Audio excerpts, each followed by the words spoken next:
আসসালামু আলাইকুম ওয়া রাহমাতুল্লাহি ওয়া বারাকাতুহু। ওয়ালাইকুম আসসালাম। নাহমাদুহু ওয়া নুসাল্লি আলা রাসূলিহিল কারীম, আম্মা বা'দ। সুপ্রিয় চকরিয়া পেকুয়াবাসী, আমি মোহাম্মদ সরওয়ার আলম কুতুবী ইসলামী আন্দোলন বাংলাদেশ মনোনীত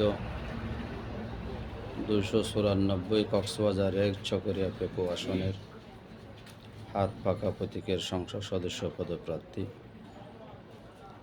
ইসলামী আন্দোলন বাংলাদেশের পক্ষ থেকে চকরিয়া পেকুয়া আসনের সকল ভোটার, সকল শ্রেণী পেশার মানুষদের প্রতি আন্তরিক শুভেচ্ছা অভিনন্দন জানাচ্ছি।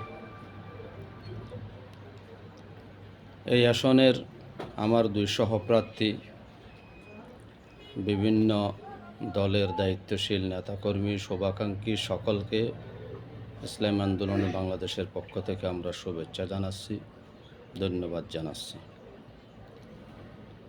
আলহামদুলিল্লাহ, নির্বাচনী প্রচারণা শুরু থেকে নিয়ে এই পর্যন্ত চকরিয়া পেকু আসনের আমরা যে তিনজন প্রার্থী ছিলাম, পারস্পরিক সম্মান, শ্রদ্ধাবোধ, আন্তরিকতার মাধ্যমে উল্লেখযোগ্য কোনো ধরনের অপ্রীতিকর ঘটনা সংঘটিত হওয়া ছাড়া প্রচারণা কার্যক্রম শেষ হয়েছে। আমি ইসলামী আন্দোলন বাংলাদেশের পক্ষ থেকে আমার দুই সহপ্রার্থী সহ তিন দলের সকল দায়িত্বশীল নেতাকর্মী, শুভাকাঙ্ক্ষীদের প্রতি আন্তরিকভাবে উদাত্ত আহ্বান জানাবো, নির্বাচন শেষ হওয়া পর্যন্ত আমরা পূর্বের মতো পারস্পরিক শ্রদ্ধার সাথে, আন্তরিকতার সাথে, সম্মানের সাথে স্ব কার্যক্রম চালিয়ে যাব। আমাদের মধ্যে প্রতিযোগিতা থাকবে, প্রতিদ্বন্দ্বিতা থাকবে, আশা করি প্রতিহিংসা থাকবে না, এটা আমরা প্রত্যাশা করি। আলহামদুলিল্লাহ,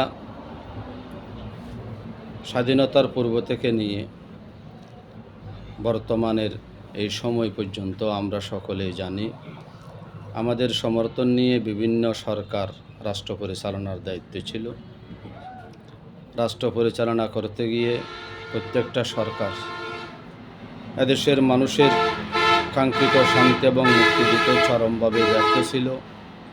শাসনের নামে শোষণ করছিল, উন্নতির নামে দুর্নীতি হয়েছে, বিরোধী দলের উপর সরকারি দলের দমন, পীড়ন, নির্যাতন আমাদেরকে দেখতে হয়েছে অব্যাহতভাবে। তাই আমরা বিশ্বাস করি শরিয়া আইনের আলোকে, কোরআন সুন্নাহর ভিত্তিতে রাষ্ট্র বিনির্মিত হওয়া ছাড়া এদেশের সকল ধর্মাবলম্বী ও সকল শ্রেণী পেশার মানুষের কাঙ্ক্ষিত শান্তি এবং মুক্তি নিশ্চিত করা সম্ভব নয়। তাই আগামী নির্বাচনে, 12 তারিখের নির্বাচনে চকরিয়া পেকুয়ার ধর্ম, বর্ণ, দল, মত নির্বিশেষে সকল ভোটারদেরকে আমরা রাষ্ট্রীয় পর্যায়ে কোরআন সুন্নাহর ভিত্তিতে শরিয়া আইনের আলোকে কল্যাণকর একটা ইনসাফভিত্তিক রাষ্ট্র বিনির্মাণের জন্য ইসলামী আন্দোলন বাংলাদেশ তথা হাত পাকা প্রতীকে ভোট দেওয়ার জন্য উদাত্ত আহ্বান জানাচ্ছি। আপনাদের সমর্থন নিয়ে আমরা রাষ্ট্র ক্ষমতায় যেতে পারলে শরিয়া আইনের আলোকে, কোরআন সুন্নাহর ভিত্তিতে ইনশাআল্লাহ কল্যাণকর একটা ইনসাফভিত্তিক রাষ্ট্র আমরা উপহার দেব।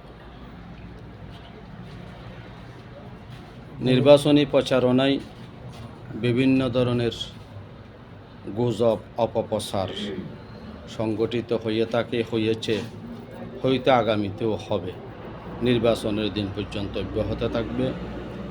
এই জন্য ইসলামী আন্দোলন বাংলাদেশের পক্ষ থেকে আমি প্রার্থী হিসেবে আমার পক্ষ থেকে, আমার দলের পক্ষ থেকে চকরিয়া পেকুয়ার কোনো ভোটারকে কোনো গুজবে, অপপ্রচারে বিভ্রান্ত না হওয়ার জন্য আমরা উদাত্ত আহ্বান জানাচ্ছি। আমরা শরিয়া আইনের আলোকে রাষ্ট্র বিনির্মাণের জন্য নির্বাচনে অংশ নিয়েছি, আছি। আলহামদুলিল্লাহ, যদি নির্বাচন সকলের জন্য লেভেল ফিল্ড তৈরি থাকে, কোনো ধরনের অকাঙ্ক্ষিত সংঘাত যদি না হয়, সকলের সমতার ভিত্তিতে, সকল দলের সম অধিকারের ভিত্তিতে প্রশাসন যদি ইনসাফ ভিত্তিক কার্য পরিচালনা করে থাকে, তাহলে আমরা ইনশাআল্লাহ নির্বাচনের শেষ সময় পর্যন্ত নির্বাচনে থাকব। এই জন্য কাউকে অপপ্রচারে গুজবে কান না দেওয়ার জন্য উদাত্ত আহ্বান জানাচ্ছি। সর্বশেষ ইসলামী আন্দোলন বাংলাদেশের পক্ষ থেকে চকরিয়া পেকু আসনের সকল ভোটার শুভাকাঙ্ক্ষীদেরকে আন্তরিক ধন্যবাদ ও শুভেচ্ছা জানাচ্ছি। আবারও 12 তারিখের নির্বাচনে হাত পাকা প্রতীকে আপনাদের মূল্যবান রায় প্রদান করে একটা কল্যাণকর ইনসাফভিত্তিক রাষ্ট্র প্রতিষ্ঠার জন্য সকলকে আন্তরিকভাবে এগিয়ে আসার উদাত্ত আহ্বান জানাচ্ছি। গণভোটে আমরা হার পক্ষে রায় দিব।